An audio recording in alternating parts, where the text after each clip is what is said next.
We all go through seasons in life.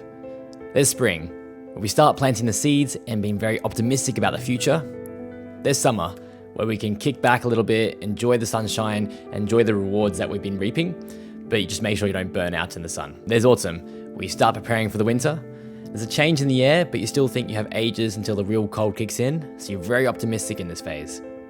And then there's winter, the cold, dark, and miserable days. You leave home in the night and come back home in the dark. We draw to warmth and comfort in our homes, catch up on the latest Netflix shows, store body fat in case the worst ever comes. But instead of thinking that it's hopeless starting anything in the winter, especially fitness, what if this is the best time of the year to make the most amount of progress possible?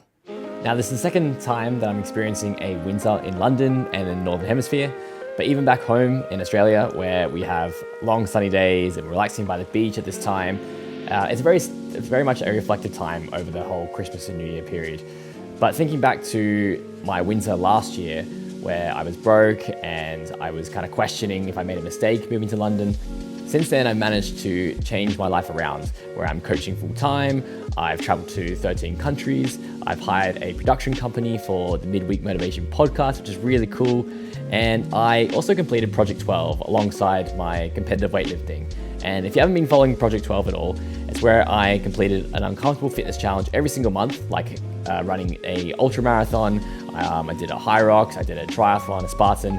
There's a whole link up here where you can find the playlist to those videos. Now, this doesn't mean you have to go all out and be a maniac like I have been over the last year. All right, it's just not going to be sustainable. I've been training for 10 years consistently in strength training. But for you, your 2026 or this new year period or your New Year's resolutions might look like that you're going to lose 20 kilograms or you're going to just turn your life around and become the fittest and strongest version you've ever been, which is fantastic. It could also mean that you take on that business idea that you've always wanted to do and you do that alongside your main job as a side hustle. And if you think winter is the worst time to start projects or these new goals, well, to give you some example of throughout history, there's been several big companies who have launched in very stressful and difficult times. Microsoft, they launched in 1975 during a recession. You got Walt Disney, who launched just before the Great Depression. More recently, we have Airbnb, where they founded in a global financial crisis. And then we got Zoom during COVID. And whatever you decide to do, it could even be just simply to learn or study more about a specific topic or a language that you really want to improve at.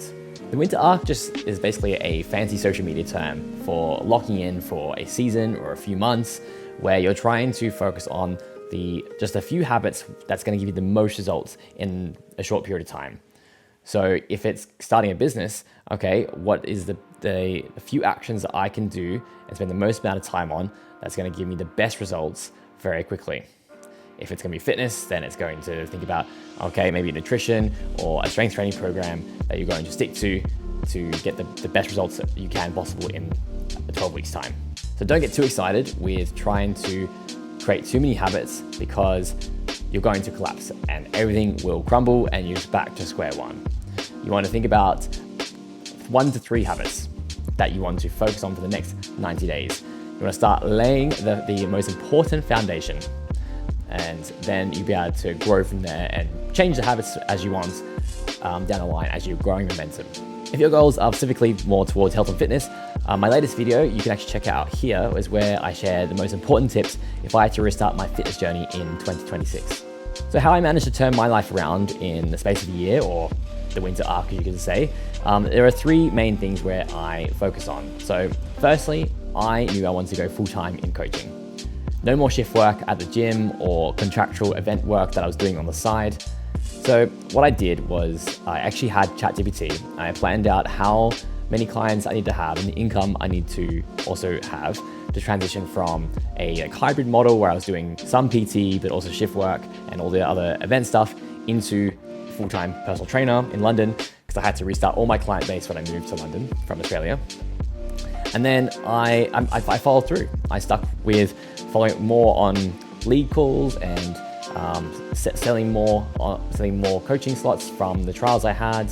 This meant I had to commit more with following up on lead calls and having those trials booked in, selling my coaching services, being more present on the gym floor, all that stuff. And then that way I transition into the second phase of my plan, which is where I am now. And I use ChatGPT to have multiple phases for the next few years so I can kind of transition my life when I do return to Australia.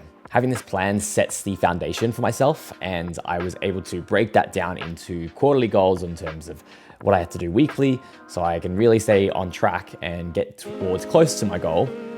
Transitioning to that second phase took a little bit longer than planned, but it still meant I was going in the right direction.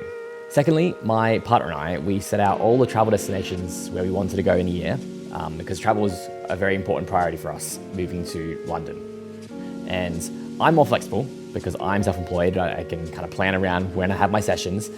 But for my partner, she had to work around her salary and her leave dates. So what we did, we worked around the bank holiday weekends, and we also caught the cheapest flights where we could, sometimes meaning it's the last thing of the day or first thing in the morning we had to do. And we also managed to afford this while setting aside a non-negotiable funds going towards any emergency fund pot.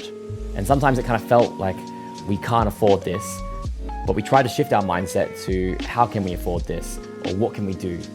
And so having that plan again, we use Notion to plan our trips and then use ChatGPT to kind of help plan all that, to find the cheapest deals and all that. So there's always a way you can make it work. And the last thing was to commit to something really big. And this was my Project 12. And I mentioned before, I've been training 10 years consistently, and I also do competitive weightlifting as my main thing. But I needed something to challenge my mind in a very different way. So even though sometimes it kind of felt like a distraction or maybe unnecessary, it forced me to prioritize what was really important. Because my daily schedule was so tight to fit in around the training and work and study and all that, I had to pick what was the most important things and really stick to it. So it didn't leave any room to go for scrolling my phone or just lounging around very often. I also managed to pair some of the challenges with my travel destinations, which is really cool because I actually got to see some really cool parts of the world where you don't necessarily normally see if you're going just to the touristy places. And the goal needs to be achievable in your mind, because if you don't believe in yourself, then there's no way it's going to happen. And I think James Ingham sums this up very well when I interviewed him on my podcast. James is a High Rocks athlete and a well-being coach. And here is his take on the limiting beliefs people have when it comes to setting big fitness goals. I just think anyone's capable of anything, really. People, again, just think that things are going to be too tough for them. And things are tough, but they're tough for a reason. Like, you know, anything with the right amount of training, mindset, dedication, you can achieve anything you want. And I think some people don't feel, one, that they kind of belong in that environment, or they're too self-conscious, maybe, to put themselves in that environment.